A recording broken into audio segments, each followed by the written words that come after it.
How to create professional logo like this.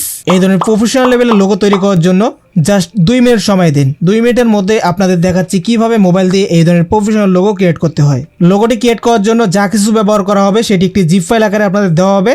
Zip ফাইলটিকে unzip করার পর এরকম একটি ফোল্ডার দেখতে পারবেন, এটাতে চলে আসবেন। এখানের মধ্যে আপনারা একটা জিপ ফাইল পেয়ে যাবেন, এটা একটা ফন্টটাকে আপনারা এখান থেকে আনজিপ করে নেবেন। ওকে, এবার আপনারা সরাসরি ওপেন করবেন পিক্সেল ল্যাব। যদি আপনাদের কাছে পিক্সেল ল্যাব অ্যাপ্লিকেশন না থাকে সরাসরি প্লে স্টোর থেকে ইনস্টল করে নেবেন। টেক্সটটাকে সিলেক্ট করবেন, এই অপশনে ক্লিক করবেন, এখান থেকে ফন্ট অপশন চলে আসবেন, মাই ফন্টে ক্লিক করবেন। দুইটি অপশন পেয়ে যাবেন ফন্ট অ্যাড করার জন্য, যে কোনো একটাতে ক্লিক করবেন, এখান থেকে ফোল্ডারটি খুঁজে বের করবেন, তারপরে ফোল্ডারে চলে আসবেন, এখান থেকে অ্যাড ডিরেক্টরিতে ক্লিক করে দিবেন।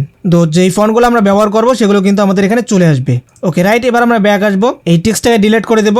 নতুন টেক্সট নেওয়ার জন্য উপরে প্লাস আইকনে ক্লিক করে টেক্সটে ক্লিক করব, এটাকে এখানে ডাবল ট্যাপ করে দেব। আমি এখানে লিখে দিচ্ছি SR।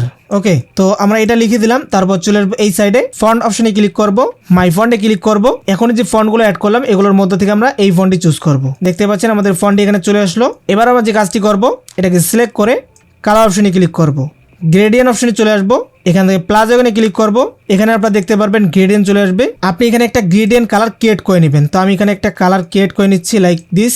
দেখতে পাচ্ছেন আমি একটা কালার ক্রিয়েট করে নিলাম, এরকম একটা কালার আমাদের লোগোতে চলে আসলো। দেন রাইট করে দিলাম, আবারও টেক্সটটা সিলেক্ট করব। এরপর আমরা এই সাইডে চলে আসবো, এখানে আমরা দেখতে পারবো স্টক রয়েছে, শ্যাডো রয়েছে, ইনার শ্যাডো রয়েছে। আপনি চাইলে স্টকটাকে ব্যবহার করতে পারেন, এখান থেকে স্টক বাড়িয়ে দিবেন এবং কালার চাইলে এখান থেকে পরিবর্তন করতে পারেন। তো আমি এখান থেকে স্টকটাকে অফ করে দিলাম, এগুলো আমরা পরে ব্যবহার করব। তার আগে আমরা এখানে একটা ডিজাইন ক্রিয়েট করব। তো ডিজাইন ক্রিয়েট করার জন্য আমি এখানে লেয়ারে ক্লিক করব, এখান থেকে এটাকে লক করে দেব।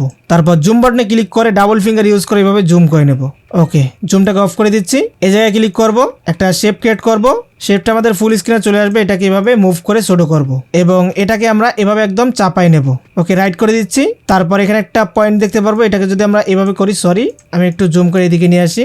এখানে যদি আমরা ক্লিক, আরে ভাই সাব, এই যে এইভাবে আমরা এটাকে রোটেট করতে পারবো, ঠিক আছে। তাছাড়া আমরা এখানে রোটেট অপশন পেয়ে যাবো নিচে, এখানে ক্লিক করলে আমরা এটাকে রোটেট করতে পারবো। তো তারপর আমরা এখান থেকে এটাকে মুভ করে নিচ্ছি, আর একটু রোটেট করে নেই।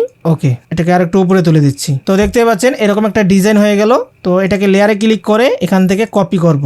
সেম ভাবে আমরা এটার পরে একটা লাগাই দিচ্ছি নিচের এগুলোতে, যাতে আপনার এটা এই ডিজাইনটা না পড়ে, ঠিক আছে, এটা খেয়াল রাখতে হবে।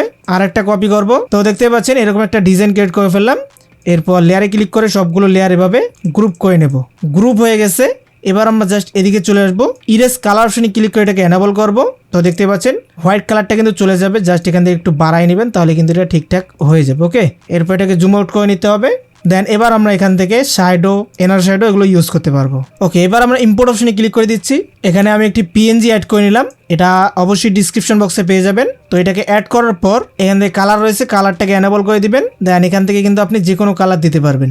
তো আমি এখানেও এই কালারটি ইউজ করলাম। দেন এটাকে লক করে দিচ্ছি। আর একটা পিএনজি আছে, এটাকে আমি অ্যাড করে নিলাম। এগুলোকে ভালোভাবে অ্যাডজাস্ট করার জন্য আমরা রিলেটিভ পজিশন অপশনটি ব্যবহার করতে পারি। ওকে, তো দেখতে পাচ্ছেন ঠিক এইভাবে আপনাকে অ্যাডজাস্ট করে নিতে হবে। তো এটার মধ্যে আমরা একটা টেক্সচার ব্যবহার করতে পারি। টেক্সচারে চলে আসবে, এখান থেকে যে টেক্সচারগুলো আমরা দিব সেগুলোর মধ্যে যে কোনো একটা টেক্সচার আপনি ইউজ করতে পারবেন। এটাকে অন করে দিবেন, এটাকে কম বাড়া করে এখানে অ্যাডজাস্ট করে নেবেন, ঠিক আছে। ওকে, আই থিঙ্ক রাইট। এরপর লেয়ারে ক্লিক করে সবগুলো লেয়ারকে আমরা একটা গ্রুপ করে নিচ্ছি। আচ্ছা, আমরা এখান থেকে একটা কাজ করি, এখানে যে শ্যাডোটা আমরা ইউজ করি সেটাকে অফ করে দিচ্ছি, কারণ আমরা পরবর্তীতে সবগুলো যখন একটা গ্রুপ করব তখন আবার আমাদের শ্যাডো দিতে হবে, তখন কিন্তু এটা খারাপ দেখা যাবে। তো এবার আমরা সবগুলো একটা গ্রুপ করে নেব। লেয়ারে ক্লিক করে এখান থেকে সবগুলো টিকমার্ক করে একটা গ্রুপ করে নিচ্ছি। আমাদের গ্রুপ হয়ে গেছে। এবার আমরা পুরোটাকে বড় ছোট করতে পারবো, ঠিক আছে। দেন চলে আসবো এই সাইডে, এখান থেকে আমরা শ্যাডোটাকে এনাবল করে দেবো। ওকে, তারপর আমরা এখান থেকে একটা ব্যাকগ্রাউন্ড নিয়ে আসবো এবং এটার মধ্যে আমরা এই লোগোটাকে সুন্দর করে প্লেস করব। আপনারা চাইলে এখানে 3D শেপ ইউজ করতে পারেন। এখান থেকে অবলিকুটা সিলেক্ট করবেন, ডার্ক এন্ড ফুল 100 করে দিবেন, জাস্ট এভাবে ক্রিয়েট করে নিতে পারেন। তো দেখতে পাচ্ছেন আমাদের লোগো কিন্তু ক্রিয়েট হয়ে গেছে। এটাকে যদি পিএনজি আকারে সেভ করতে চান সেক্ষেত্রে এই জায়গায় ক্লিক করবেন, ট্রান্সফার অপশনে ক্লিক করে এটাকে পিএনজি আকারে সেভ করতে পারবেন। এর জন্য এখান থেকে সেভ করে নেবেন। তো এই ছিল আজকের ভিডিও। যদি ভিডিও ভালো লাগে অবশ্যই লাইক করবেন, যারা এখন চ্যানেলে সাবস্ক্রাইব করেন অবশ্যই করে দিবেন। তো সবাই ভালো থাকবেন, সুস্থ থাকবেন, আল্লাহ হাফেজ।